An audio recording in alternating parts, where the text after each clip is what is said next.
नमस्कार मित्रांनो, आपल्याला सर्वांना स्वातंत्र्य दिनाच्या सर्वप्रथम हार्दिक शुभेच्छा। आज देशामध्ये स्वातंत्र्याचा अमृत महोत्सव साजरा केला जातोय। हा अमृत महोत्सव एका वेगळ्या पद्धतीने साजरा केला जातो। या अगोदर तो शासकीय कार्यालयांना, संस्थांना, शासन आणि प्रशासनाच्या कार्यालयांच्या माध्यमातून तिरंगा ध्वज जो आहे आपला राष्ट्रध्वज तो फडकवला जायचा। परंतु आज या वर्षामध्ये आपले देशाचे पंतप्रधान माननीय श्री नरेंद्र मोदी यांनी आवाहन केल्यानंतर हर घर तिरंगा ही मोहीम जी आहे ती राबवली जात आहे। आणि आज घरोघरी वेगवेगळ्या संस्थांना ज्यांना जिथं हवं आहे तिथे तिरंगा राष्ट्रध्वज फडकवण्याच्या संदर्भानं मुभा देण्यात आलेली आहे।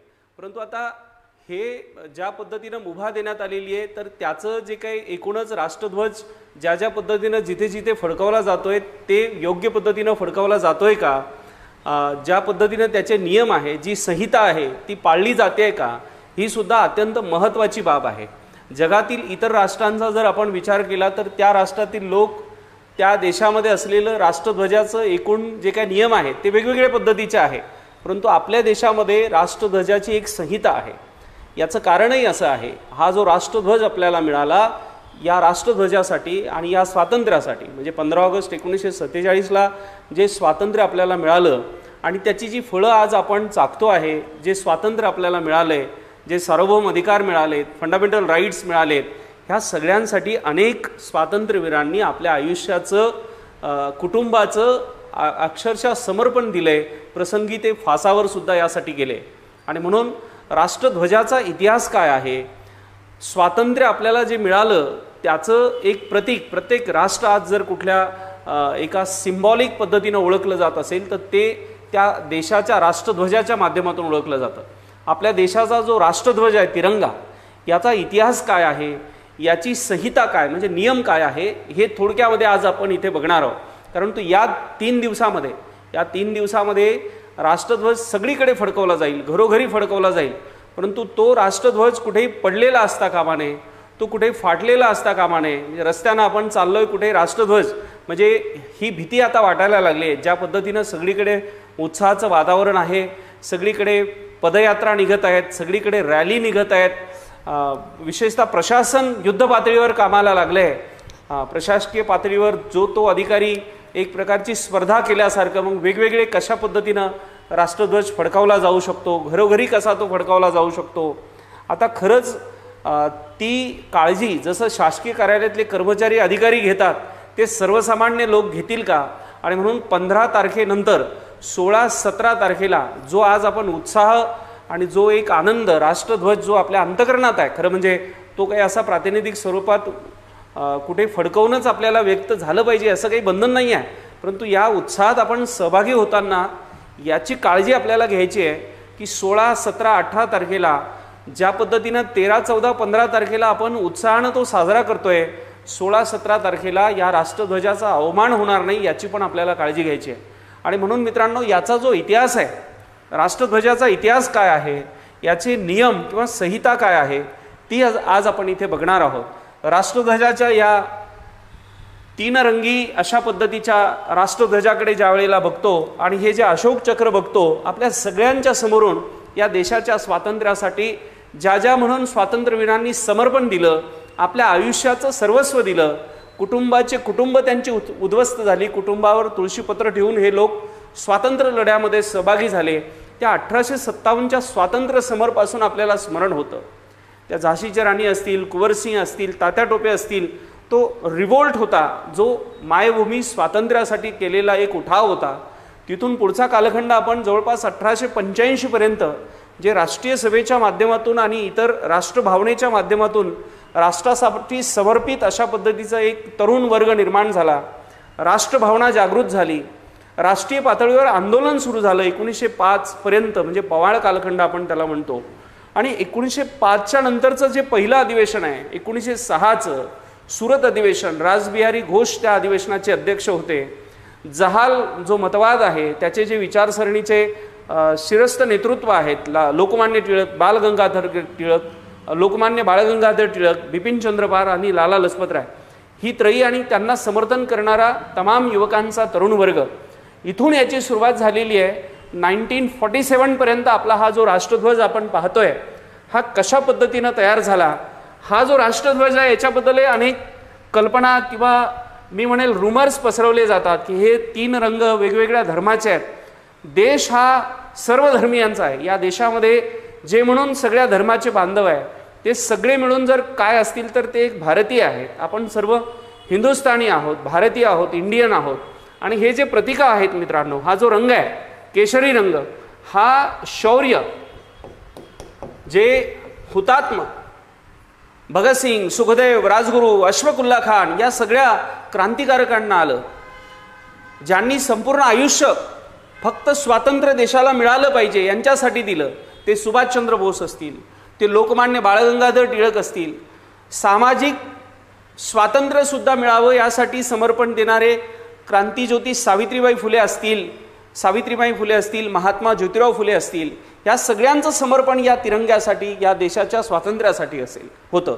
लोकमान्य टिळक आहे, गोपाळ गणेश आगरकर आहेत, त्यानंतर आगरकर, त्यानंतर गोपाळकृष्ण गोखले आहेत, त्यानंतर पुढे आपण महात्मा गांधींपासून तीच तमाम मंडळी, पंडित मोतीलाल नेहरू, पंडित जवाहरलाल नेहरू, डॉक्टर बाबासाहेब आंबेडकर, सरदार वल्लभभाई पटेल, या सगळ्यांचं ते एकूणच आयुष्याचं समर्पण आहे की जो देशाला पुढे स्वातंत्र्याचा सोहळा मिळाला 15 ऑगस्ट 1947ला, आणि हा देशाचा वैभव असलेला जो तिरंगा आहे तो आपल्याला मिळाला. आणि म्हणून हे जे पहिलं केशरी रंग आहे, हा केशरी रंग या देशासाठी, या राष्ट्राला स्वातंत्र्य मिळावं यासाठी ज्यांनी शौर्य दाखवलं, ज्यांनी त्याग केला, त्यात सगळ्यांचं प्रतीक म्हणून हा केशरी रंग घेतलेला आहे.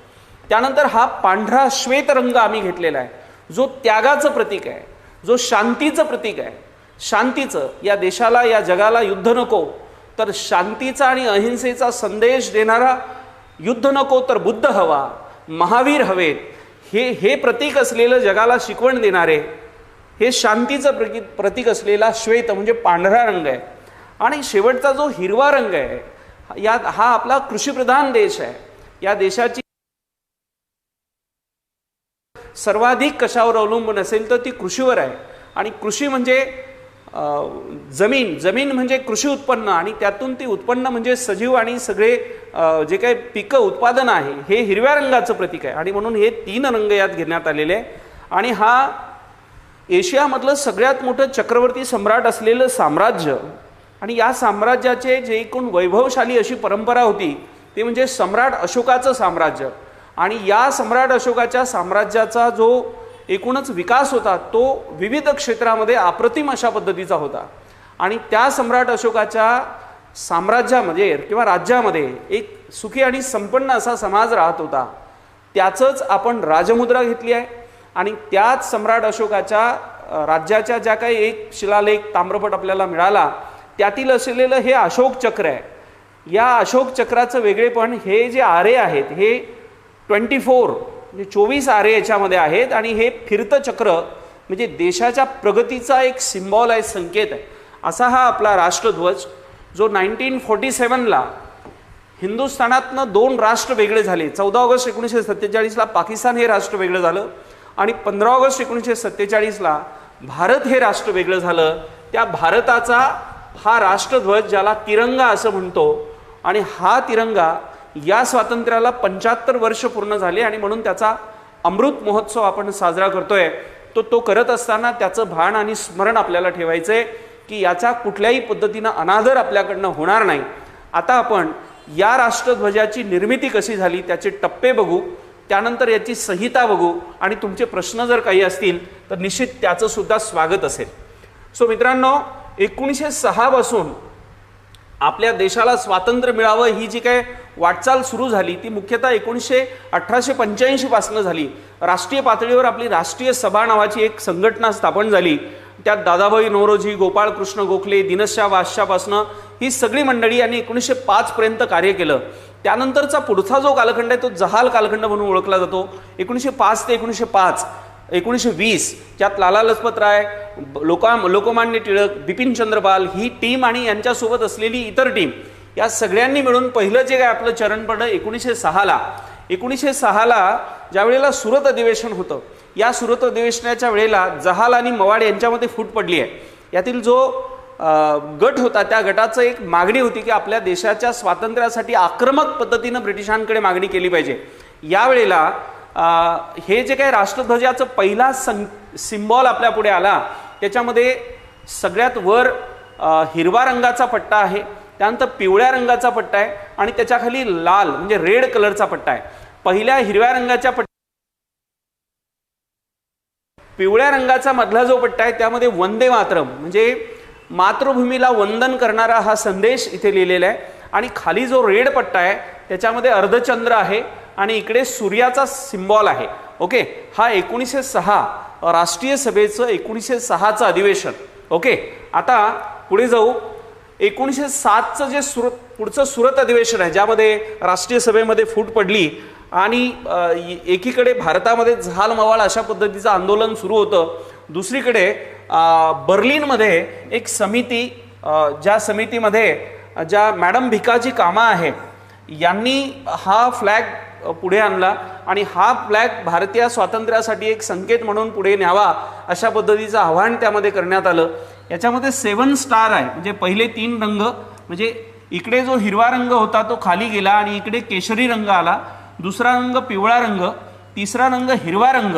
पहिल्या रंगामध्ये 7 स्टार आहे, दुसऱ्या पिवळ्या रंगामध्ये वंदे मातरम हे सिम्बॉल लिहिलेलं आहे, त्यानंतर इकडे सूर्य आणि इकडे चंद्र. अशा पद्धतीनं हा फ्लॅग बर्लिन येथे मॅडम भिकाजी कामा यांनी पहिल्यांदा हा फ्लॅग जो आहे तो फडकवला. त्याच्यानंतर पुढे होम रूल मुवमेंट आपल्या देशामध्ये आलं, म्हणजे लोकमान्य टिळकांना 1908ला अटक करण्यात आली, मवाळ नेत्यांना सुद्धा स्थानबद्ध करण्यात आलं आणि ब्रिटिशांनी एकूणच दमन नीतीचं जे आहे ते धोरण स्वीकारलं होतं. पुढच्या काळामध्ये जेव्हा 1914ला टिळकांची सुटका झाली, तिथून टिळकांनी होम रूल आंदोलनामध्ये स्वतःला सहभागी करून घेतलं. त्यावेळेला आयरिश विद्वेषी असतात ॲनी बेझंट आणि लोकमान्य टिळक हे 2 मान्यवर संपूर्ण देशात होम रूल म्हणजे स्वराज्यासाठी केलेली चळवळ. त्यावेळेला 1917चं जे अधिवेशन आहे त्यावेळेला लोकमान्य टिळक आणि ॲनी बेझंट यांनी हा ध्वज जो आहे तो स्वातंत्र्याचा ध्वज असावा अशा पद्धतीची भूमिका घेतली. याच्यामध्ये हा इकडे युनियन जॅक तुम्हाला दिसतोय, युनायटेड किंगडमचा हा फ्लॅग आहे. ओके, त्या अंतर्गत वसाहतीचं स्वराज्य अशीची संकल्पना असावी. त्यानंतर इकडे 7 स्टार आहेत, त्यानंतर रेड ग्रीन असे याच्यामध्ये 1 2 3 4 5 रेड पट्टे आहेत आणि 4 ग्रीन पट्टे आहेत आणि इकडे अर्धचंद्र आणि स्टार आहे. ओके, सो हे 1907चं होम रूलच्या दरम्यान केलेलं. त्यानंतर 1921ला ज्या वेळेला 20ला असहकार आंदोलनाचा ठराव ठेवण्यात आला आणि महात्मा गांधी यांच्या एकूणच नेतृत्वामध्ये राष्ट्रीय सभेचं आंदोलन पुढे जाऊ लागलं, त्यावेळेला हा जो 1921ला फ्लॅग आहे ज्याच्यामध्ये सगळ्यात वर पांढरा पट्टा आहे, त्यानंतर हिरवा पट्टा आहे, त्यानंतर खाली रेड पट्टा आहे आणि मध्यभागी जे आहे ते चरख्याचं संकेत सिम्बॉल आहे. ॲक्च्युली हे 1921चं आंध्र प्रदेशमधलं विजयवाड्याचं अधिवेशन आहे, ज्या अधिवेशनामध्ये आंध्र प्रदेशातील एका तरुणाने हा फ्लॅग तयार केला आणि स्वदेशीचं आणि स्वावलंबनाचं प्रतीक आणि ब्रिटिशांच्या अर्थव्यवस्थेवर आघात करू शकेल अशा पद्धतीचं चरखा हा जो गांधीजींनी असहकार आंदोलनमध्ये सगळ्यांना दिला होता, त्यावेळी महात्मा गांधीजींकडे हा जो फ्लॅग आहे हा त्या विजयवाड्याच्या एका तरुणाने दिला होता.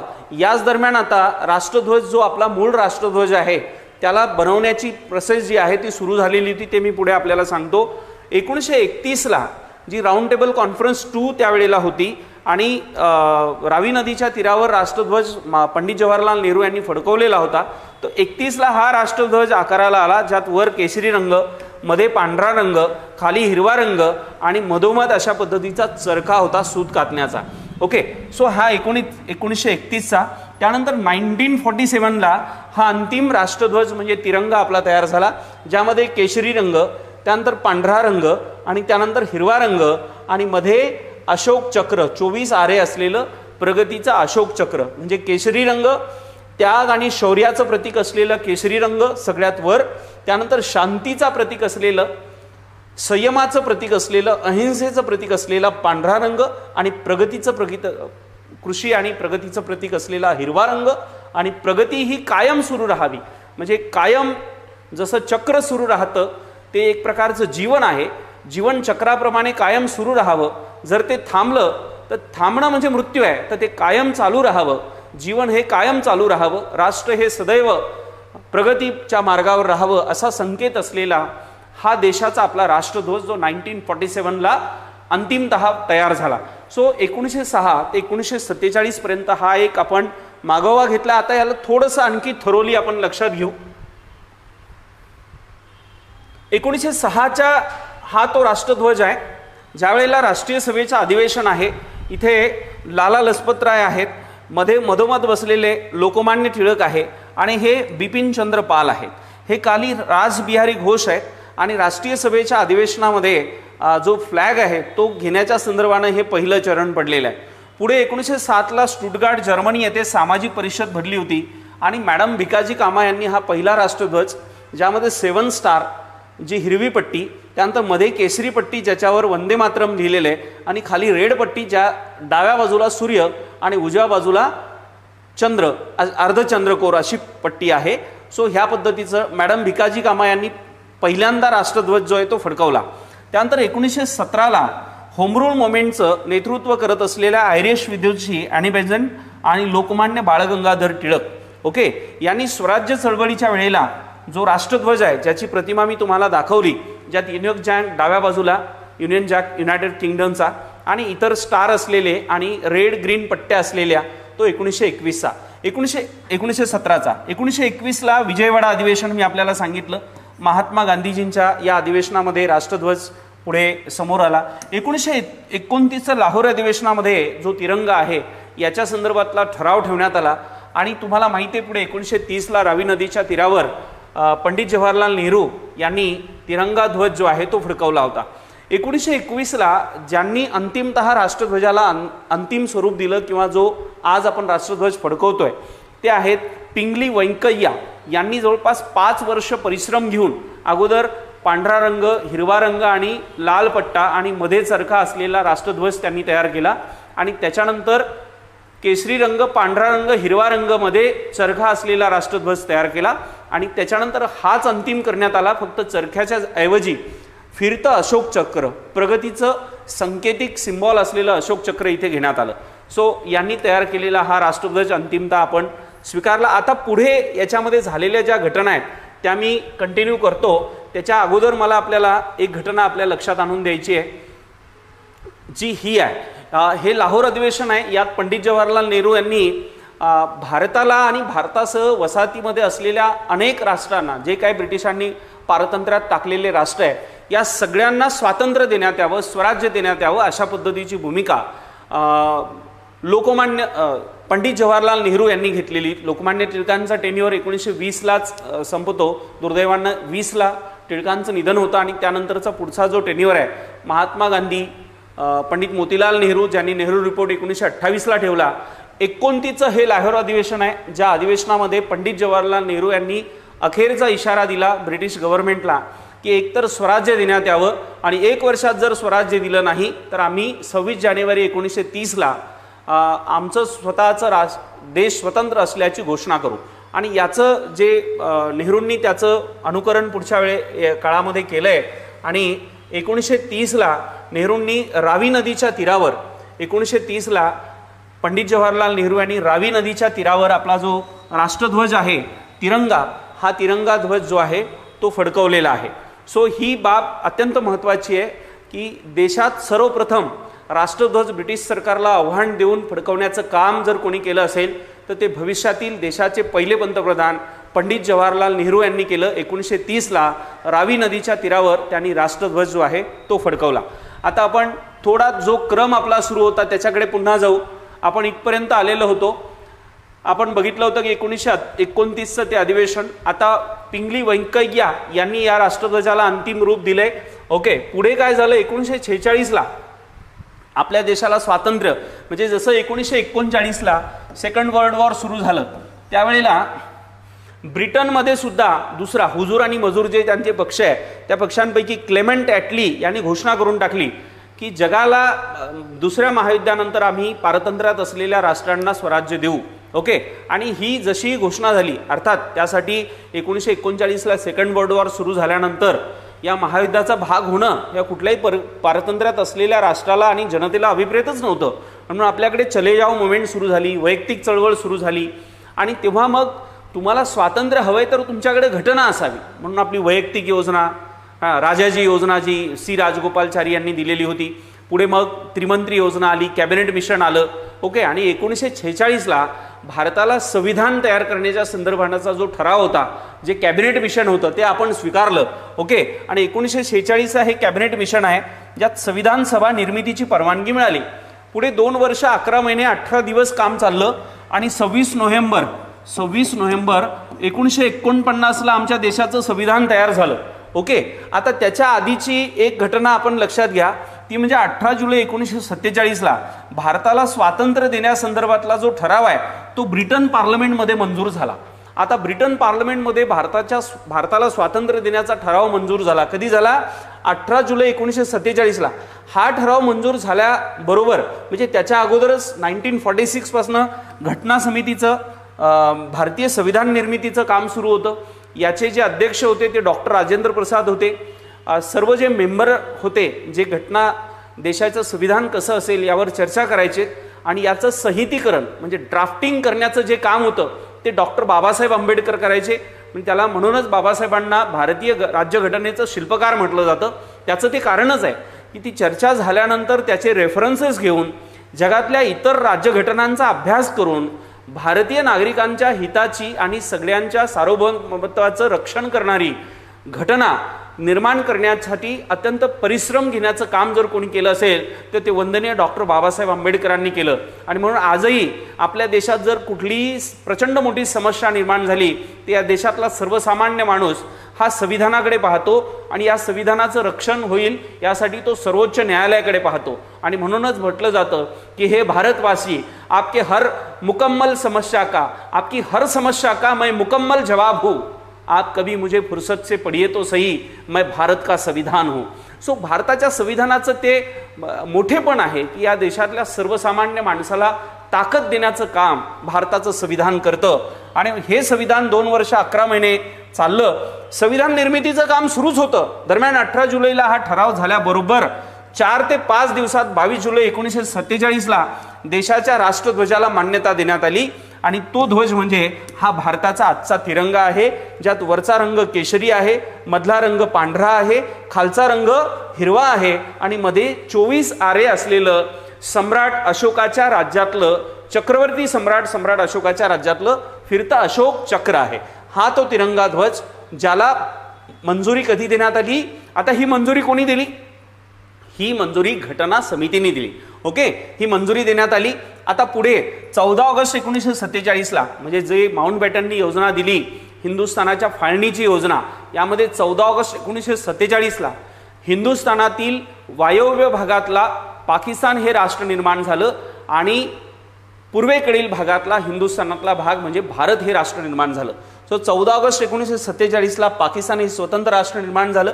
आकाशामध्ये, निरभ्र आकाशामध्ये हिरवा रंग, त्यामध्ये अर्धकोर आणि स्टार, अर्धचंद्र आणि स्टार अशा पद्धतीचा जो राष्ट्रध्वज आहे हा पाकिस्तान जे राष्ट्र आहे, पाकिस्तान या राष्ट्राने स्वीकारला. ओके. सो अशा पद्धतीनं इथपर्यंत हा 14 ऑगस्ट पर्यंतचा इतिहास आला. आणि पुढे 15 ऑगस्ट 1947ला हा हिंदुस्थानाचा मॅप आहे ज्यामध्ये हा एवढा प्रदेश पाकिस्तानचा आहे आणि उर्वरित जो प्रदेश आहे हा भारताचा आहे. हा जो मधला तुम्हाला बांगलादेश दिसतोय हा 1971ला इंदिरा गांधीजींच्या काळामध्ये स्वतंत्र करण्यात आला आणि त्याला पूर्व पाकिस्तान असं नाव देण्याचा सगळा एकूण प्रयत्न पाकिस्तानचा होता. परंतु तो स्वर्गीय इंदिरा गांधी, ज्यांना आयरन लेडी असं म्हटलं जातं, त्यांच्या नेतृत्वात झालेलं हे मोहीम आहे जी लढण्यात आली आणि त्यात भारताच्या मदतीनं पाकिस्तानमधून हा वेगळा राष्ट्र म्हणजे बांगलादेश निर्माण करण्यात आला. पण यातलं एक दुर्दैव म्हणावं लागेल की यासाठी आपल्या सैनिकांनी युद्ध लढलं, प्रसंगी त्यांनी आपल्या जीवाची बाजी लावली, परंतु बांगलादेशाचं पुढचं जे काय समर्पण आहे ते पाकिस्तानाकडे गेलं.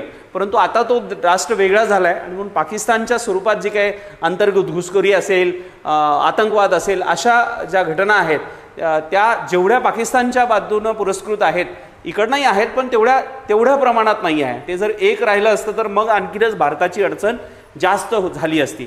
सो 15 ऑगस्ट 1947ला भारत देश स्वतंत्र झाला. पुढे 26 नोव्हेंबर 1949ला हे डॉक्टर बाबासाहेब आंबेडकर आहेत, जे भारतीय संविधान समितीचे घटना समितीतील मसुदा समिती अंतर्गत असलेली ड्राफ्टिंग कमिटीचे चेअरमन आहे.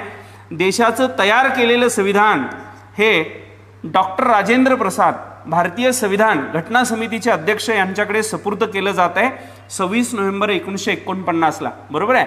आणि पुढे 26 जानेवारी 1950ला याचा प्रजासत्ताक दिन झाला. आता तुम्हाला प्रश्न पडत असेल की जे संविधान आहे ते 26 नोव्हेंबर 1949 आणि जानेवारी 2 महिने इकडे विलंब का झाला, 2 महिने इथे विलंब का झाला, तर हे बघण्यासाठी हा विलंब याच्यासाठी झाला. त्यासाठी थोडं तुम्हाला मागे जावं लागेल आणि ती घटना आहे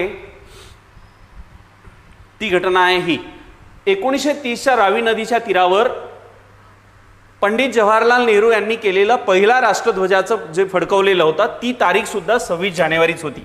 म्हणजे पंडित जवाहरलाल नेहरू यांनी जो राष्ट्रध्वज फडकवलेला होता ती तारीख सुद्धा 26 जानेवारी होती आणि म्हणून ही तारीख तीच राहावी.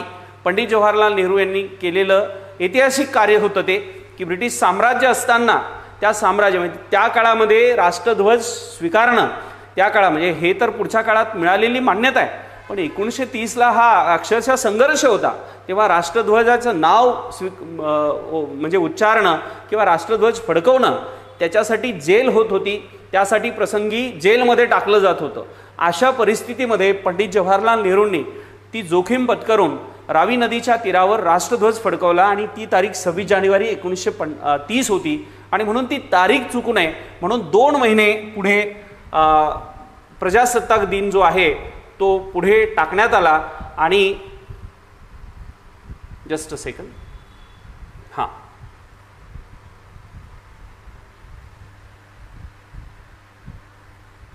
येस. तर अशा पद्धतीनं 26 जानेवारी 1950ला देशाचे पहिले राष्ट्रपती डॉक्टर राजेंद्र प्रसाद आणि देशाचे पहिले पंतप्रधान हे माननीय राष्ट्रपती डॉक्टर राजेंद्र प्रसाद आहेत आणि पहिले पंतप्रधान माननीय पंडित जवाहरलाल नेहरू यांच्या उपस्थितीमध्ये प्रजासत्ताक दिन जो आहे तो साजरा झाला. आता पुढे बघा तुम्ही 15 ऑगस्ट 1997 म्हणजे आता याला सुवर्ण महोत्सव म्हणून साजरा केला जातो. आता हा जो सुवर्ण महोत्सव आहे याला म्हणजे 50 वर्ष देशाला स्वातंत्र्याला पूर्ण झाली.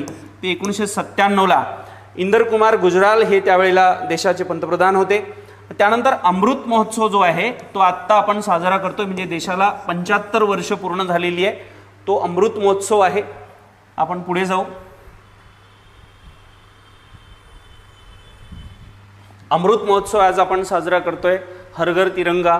आता याच्यात अमृत महोत्सव काय, त्या कुठल्या महोत्सवाला कोण पंतप्रधान होते जे जरा बघून घेऊ. 25 वर्ष पूर्ण झाली देशाला, त्याला रौप्य महोत्सव म्हणायचं. त्यावेळेला म्हणजे 25 वर्ष पूर्ण झाले त्यावेळेला स्वर्गीय इंदिरा गांधी ह्या त्यावेळेला पंतप्रधान होत्या. 50 वर्ष पूर्ण झाली त्याला सुवर्ण महोत्सव म्हणायचं. त्यावेळेला स्वर्गीय श्री इंदरकुमार गुजराल हे देशाचे पंतप्रधान होते. 60 वर्ष देशाला पूर्ण झाली त्यावेळेला हीरक महोत्सव देशाच्या स्वातंत्र्याचा होता. त्यावेळेला श्री डॉक्टर मनमोहन सिंग सर हे त्यावेळेला पंतप्रधान होते. ओके, आजही डॉक्टर मनमोहन सिंग सर देशाच्या एकूणच योगदानामध्ये म्हणजे ज्या काळामध्ये डॉक्टर मनमोहन सिंग हे पंतप्रधान होते त्यात जगात महामंदीची लाट असताना सुद्धा आपल्या देशात येऊ शकली नाही. हे एक वेगळेपण डॉक्टर मनमोहन सिंग यांचं देश सदैव स्मरणामध्ये ठेवत आहे. आजही त्यांचं महत्त्व प्रत्येक भारतीय नागरिकाला आहे. आणि आज देशाला स्वातंत्र्याच्या 75 वर्ष पूर्ण झाली आहे आणि माननीय श्री नरेंद्र मोदी हे देशाचे पंतप्रधान आहे. एकूणच हा महोत्सव साजरा करण्याचं जे औचित्य आणि आनंद आहे हा प्रत्येक भारतीयाला मिळावा हा यामागचा आत्ताचे पंतप्रधान माननीय श्री नरेंद्र मोदी यांचा हेतू आहे. आणि म्हणून हा हेतू अत्यंत उदात्त आहे, चांगला आहे, परंतु याचं पावित्र्यसुद्धा राखणं आपलं काम आहे की जेणेकरून आपल्या देशामध्ये या राष्ट्रध्वजाचं जे पावित्र्य आहे म्हणजे प्रत्येक भारतीयाच्या अंतःकरणात राष्ट्रध्वज आहे म्हणजे. आणि हे आपण 15 ऑगस्ट 1947 आणि 26 जानेवारी 1950चा जो दिवस येतो त्यावेळेला आपल्याला प्रत्येकाला जाणवतं राष्ट्रपती आपलं असलेलं समर्पण. परंतु राष्ट्रध्वज फडकवताना त्याची जी संहिता आहे याचे नियमसुद्धा पाळले गेले पाहिजे. 100 वर्ष शतक वर्ष 2047ला पूर्ण होईल. तोपर्यंत निश्चित आपण असू सगळे, आणि तेव्हा बघूया कोण पंतप्रधान राहील आपल्या देशाचं, है ना. निश्चित आपला लोकशाही असा देश आहे जो अत्यंत गतिमान पद्धतीनं आपला देश स्वतंत्र झाल्यानंतर आपल्या देशात ज्या पद्धतीनं लोकशाही डेव्हलप होत आहे त्याचं जतन केलं जात आहे. त्यासाठी निश्चित लोकशाहीची मूल्य ही टिकली पाहिजेत, यासाठी सर्वसामान्य, शिक्षित, विचारवंत हे सगळे योगदान देत आहे. हा स्वातंत्र्य दिनाचा सोहळा आहे, देशाचा राष्ट्रध्वज आहे, ज्याला 22 जुलै 1947ला परवानगी मिळाली होती. 14 ऑगस्ट 1947ला पाकिस्तान स्वतंत्र आणि 15 ऑगस्ट 1947ला अखेर हा राष्ट्रध्वज आपल्या देशाला जो आहे तो आपण अंतिमतः फायनल केला, ज्याचा अमृत महोत्सव आज आपण इथे साजरा करत आहे. सो 15 ऑगस्ट 1947ला हा सुवर्ण महोत्सव आहे आणि आत्ताचा हा अमृत महोत्सव आज आपण इथे साजरा करतोय. सो म्हणून मित्रांनो, अमृत महोत्सव साजरा करताना त्याला एक कपडा म्हणून आपण संबोधू नये, किंवा त्याचा जो उद्देश आहे की 3 दिवस अमृत महोत्सव झाला त्यानंतर त्याचा म्हणजे राष्ट्रध्वजाचा अवमान होणार नाही, अशा कुठल्याही पद्धतीचं आपल्याकडून काही चूक होणार नाही याची आपल्याला काळजी घ्यायची आहे. आणि म्हणूनच झेंड्याची जी संहिता आहे जी 2002ला मान्य करण्यात आली ती काय आहे तर ध्वजाचा जो साईज आहे हा 3/2 असला पाहिजे, म्हणजे आधी असा तो 3 आणि असा तो 2 असला पाहिजे. आता याच पटीत झेंडा आपल्याला पुढे वाढवता येईल, म्हणजे हा साईज जास्त असता कामा नये, हे सारखे कॉमन असतील. इकडे हा 3 फीट, इकडे हा 2 फीट असा असेल. आता या फुटामध्ये तो वाढेल, जसं 12 फुटाचा असा असेल तर मग असा तो 8 फुटाचा 8/12, म्हणजे 3/2चं जे प्रमाण आहे ते त्याचं चुकता कामा नये, ही काळजी आपल्याला घ्यायची आहे. आता आणखी काय ध्वजाचे नियम आहेत, काय संहिता आहे. ध्वज फडकवताना तो फाटलेला असता कामा नये, त्याच्यावर कुठले डाग पडलेले असलेले कामा नये, तो मळकट असलेला कामा नये, तो चुरगळलेला नसावा, तो व्यवस्थित ठिकाणी फडकवावा. म्हणजे आपल्या घरामध्ये एखाद्या झाडात आपण खोचून दिला असं नाही, तो अशा ठिकाणी फडकवला जावा की वर निरभ्र मोकळा आकाश असलं पाहिजे, त्याच्यावर काही असता कामा नये. सो याची काळजी आपण घ्यावी. त्यानंतर राष्ट्रध्वज ज्या उंचीवर फडकवला आहे त्याच्या बरोबरीने किंवा त्याच्या लांबीवर सारख्या उंचीवर इतर ध्वज फडकवू नये. म्हणजे आता आपल्याकडं धर्माचे, जातीचे, वर्गाचे असे काही ध्वज असू शकतात, ते असणं काही गैर नाही आहे, परंतु ज्या वेळेला आपण बऱ्याचदा असं होतं की आपल्याकडे एक ध्वज आहे आणि दुसरा ध्वज तिथेच लावला, तर सारख्या उंचीवर तो लावू नये किंवा राष्ट्रध्वजाच्या पेक्षा जास्त उंचीवर दुसरा ध्वज लावू नये, ते चुकीचं आहे. आणि म्हणून राष्ट्रध्वजाचा त्यातून अवमान होणार नाही याची आपल्याला काळजी घ्यायची आहे. याच्या सजावटीसाठी इतर कुठल्याही वस्तू राष्ट्रध्वजावर सजावट करणे, जसं ध्वज लावला आहे आणि त्याच्यावर एखादा हार टाकला आहे, असं कुठल्याही पद्धतीचं म्हणजे काही गुढी नाही आहे. हा देशाचा ध्वज आहे आणि तो ध्वज आहे तसाच आपल्याला फडकवायचा आहे. ओके, ध्वज फडकवताना जो नारंगी म्हणजे केशरी रंग आहे तो वर असला पाहिजे आणि हिरवा रंग हा खाली असला पाहिजे, म्हणजे असा तो ध्वज आहे. राईट. आता त्याला जर उलटं फडकवलं तर त्याची दिशा चुकेल आणि म्हणून ते होता कामा नये. तर केशरी रंग वर, मध्यभागी पांढरा रंग आणि खालच्या बाजूला हिरवा रंग असेल. ओके, याची आपल्याला काळजी घ्यायची आहे. पुढे काय सांगते संहिता, ध्वजस्तंभावर किंवा ध्वजावर फुलं, पानं, फुलांचे हार ठेवू नये. ओके, म्हणजे ध्वजाचा जो स्तंभ आहे हा जो आता आपण याच्यासाठी बांबू वापराल किंवा स्टीलचा दांडा वापराल, जे काय वापराल, याच्यावर कुठल्याही पद्धतीची सजावट आपण करू नये. ध्वजावर काही लिहू नये, म्हणजे आपल्याला काही वाटतंय भारत माता की जय असं काही त्यावर लिहू नये. तो ध्वज आपल्यामध्येच एक आपल्या देशाचं प्रतीक आहे, त्याच्यावर काही लिहिण्याची आवश्यकता नाही. त्यासाठी कुठल्याही वस्तू झाकण्यासाठी वापरू नये. झेंडा तयार करताना त्याला फुलं किंवा इतर बाजूबाजूला आपण ठेवू शकतो. ध्वज फरशीवर पडलेला नसावा, पाण्यावर तरंगलेला तो असता कामा नये. कोणत्याही प्रकारच्या वेशभूषासाठी ध्वजाचा वापर केला जाऊ नये, है ना. रुमाल असेल, सोफ्याचे कवर असेल, नॅपकिन असेल, अंतर्वस्त्र असतील, याचा कापड म्हणून ध्वज रंगाचा वापर केला जाऊ नये. इतर देशामध्ये हे होताना दिसतं, ओके, परंतु आपल्या देशामध्ये हे करणं ध्वजसंहितेच्या विरोधात आहे. त्यामुळं आपण ध्वजाचा जो वापर आहे तो इतर कुठल्याही बाबतीत करू नये. जरी आपला इमोशनल कॉस्टंट तिथे जास्त होत असेल तरी हे नियम अत्यंत महत्त्वाचे आहेत आणि नियमांचं जर उल्लंघन झालं, त्याच्या संदर्भानं कुठली कंप्लेंट झाली तर 3 वर्षाची जेल किंवा मग इतर शिक्षेचे सुद्धा प्रावधान आहेत. हे सुद्धा ध्यानात ठेवायचं. नाही तर उत्साहाच्या भरावात कुठेही आपण काही करायचंय असं होता कामा नये. ओके. जेव्हा ध्वज फडकवतो तेव्हा ध्वजस्तंभाच्या उजव्या बाजूला तो असला पाहिजे. म्हणजे ध्वज हा उजव्या बाजूला, त्याचं जे नॉक आहे, हे जे नॉक असतं इथे ज्याला आपण बांधतो ते राईट साईडला असलं पाहिजे. ते राईट साईडला असलं पाहिजे. ओके. हा, जेणेकरून ध्वज हा उजव्या बाजूला राहील. त्यानंतर समजा ध्वज आपण पकडतोय तर तो सुद्धा आपल्याला उजव्या हातामध्ये पकडायचा आहे. सो हे नियम आहेत, ज्या नियमांचं आपल्याला पालन करायचं आहे जेणेकरून ध्वज जो आहे तो त्याच्या संहितेचं पालन होईल. आता सगळ्यात महत्त्वाची, अत्यंत महत्त्वाची बाब, तिरंगा तो हर दिल में है, घर घर तो रोजगार चाहिए. ही बाब अत्यंत महत्त्वाची आहे. म्हणजे आज देशामध्ये, आपल्या देशामध्ये असा एकही नागरिक नसेल ज्याला राष्ट्रप्रेमाचं किंवा राष्ट्रभक्तीचं काही प्रतीक देण्याची आवश्यकता आहे. प्रत्येक या देशातला प्रत्येक नागरिक हा देशभक्त आहे. त्याच्या अंतःकरणातच राष्ट्रध्वज आहे, त्याच्या अंतःकरणात तिरंगा आहे, त्याच्या अंतःकरणात भारत आहे, राष्ट्र आहे. त्याला कुठल्या प्रतीकाची गरज नाही. म्हणून बऱ्याच ठिकाणी त्यांनी काही प्रतिनिधिक स्वरूपात करावं असा आग्रह धरणं सुद्धा गरजेचं नाही.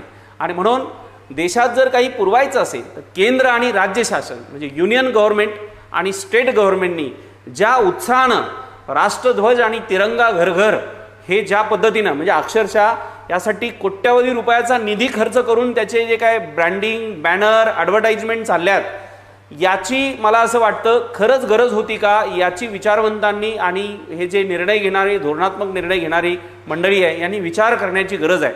एवढा कोट्यावधी रुपयाचा निधी जर गरजवंत, गरजू, गोरगरीब, वंचित, उपेक्षित यांच्या कल्याणासाठी लावल्या गेल्या तर लोक स्वतःच तिरंगा घेऊन घरी आणतील, स्वतःच त्याचं हे करतील. आणि म्हणून राष्ट्र चालवणाऱ्या मंडळींनी, राज्य चालवणाऱ्या मंडळींनी या गोष्टींकडे सुद्धा, आता ह्या ज्या बातम्या फिरत आहेत देशात, यामध्ये तिरंगा तो हर दिल में है, घर भर में तो रोजगार होना चाहिए. आता रोजगार देण्याचं काम संघ म्हणजे युनियन गव्हर्नमेंट, केंद्र सरकार म्हणू नये आपण, गव्हर्नमेंट ऑफ इंडिया याला आपण युनियन गव्हर्नमेंट म्हणू शकतो, संघ शासन म्हणू शकतो. केंद्रातील असलेलं राज्य आणि राज्य सरकार यांचं कर्तव्य आहे की प्रत्येक माणसाच्या हाताला हक्काचं काम आणि पोटाला सन्मानाची भाकर मिळालीच पाहिजे. ओके. आणि असं जर झालं तर राष्ट्रपती भक्तीचे ही जी प्रतीकं आहेत यासाठी महोत्सव आयोजित करण्याची गरज पडणार नाही. स्वतः लोक त्या महोत्सवामध्ये सहभागी होतील आणि मोठ्या उत्साहाने ते साजरे करतील. आत्ताचं केंद्रातलं सरकार आणि आत्ताचं असलेलं राज्यातलं सरकार भविष्यातल्या अनेक योजना राबवत आहे. प्रत्येक सरकारने अशा पद्धतीचा नियम करावा की 2047ला जेव्हा शतक महोत्सव असेल या देशाचा, या देशात कोणी उपाशी राहणार नाही, कोणी कुठल्या सुविधेपासून वंचित राहणार नाही, प्रत्येकाला शिक्षण मिळेल, प्रत्येकाच्या हाताला हक्काचं काम मिळेल आणि पोटाला सन्मानाची भाकर मिळेल. आणि या देशातला प्रत्येक माणूस या देशाचा स्वातंत्र्याचा शतकोत्तर महोत्सव प्रत्येक जण स्वतःहून साजरा करेल. अशा पद्धतीचं नियोजन पुढचं जर ठेवता आलं तर मला असं वाटेल की ते खऱ्या अर्थानं राष्ट्रभक्तीचं एक सर्वोत्तम आणि जगातील सगळ्यात मोठं प्रतीक असेल. आणि म्हणून देशभक्तीच्या या महापर्वात आपण सगळ्यांनी सहभागी व्हावं आणि स्मरण करावं भगतसिंग, सुखदेव, राजगुरू, अशफाकुल्ला खान, त्या सगळ्या महान सुपुतांचं की ज्यांनी देशासाठी हसत हसत फासावर चढलेत. चंद्रशेखर आझाद असतील, सुभाष बाबू असतील, वासुदेव बळवंत फडके असतील, इतर अनेक मान्यवर स्वातंत्र्य सैनिक ज्यांनी देशाच्या या स्वातंत्र्यासाठी, या राष्ट्रभक्तीसाठी की ज्याबद्दल बोललं जातं की तेरा वैभव अमर रहे माँ, हम दीन चार रहे ना रहे. आणि म्हणून याबद्दल भगतसिंग आपल्या एका काव्यरचनेत म्हणतात, ना इज्जत दे ना अजमत दे, ना सूरत दे ना सिरत दे, या रब इस वतन के लिए मरने की फुर्सत दे. सो भगतसिंगांचं स्मरण करून हा राष्ट्राचा जो महोत्सव आहे तो तिरंगासह या प्रत्येक माणसाच्या जीवनात विकास यावा, त्याला प्रत्येकाला जगण्याचा एक उत्साह या देशामध्ये वाटावा, अशा पद्धतीचं एकूण कार्य प्रत्येक ठिकाणाहून होण्याची आवश्यकता आणि त्याचा जो आवाज आहे आज देशामधनं उठतो आहे. आणि म्हणून घर घर तिरंग्यासोबत घर घर रोजगार, घर घर विकास अशा पद्धतीचा अजेंडा पुढच्या काळात केंद्र आणि राज्य सरकारने राबवावा आमच्यासारखे शिक्षक असतील आणि इतर सर्वच मंडळी त्यामध्ये हरिरीनं अशा पद्धतीचा सहभाग घेतील. पुन्हा एकदा आज 14 ऑगस्ट आहे, उद्या देशाचा स्वातंत्र्य दिन आहे.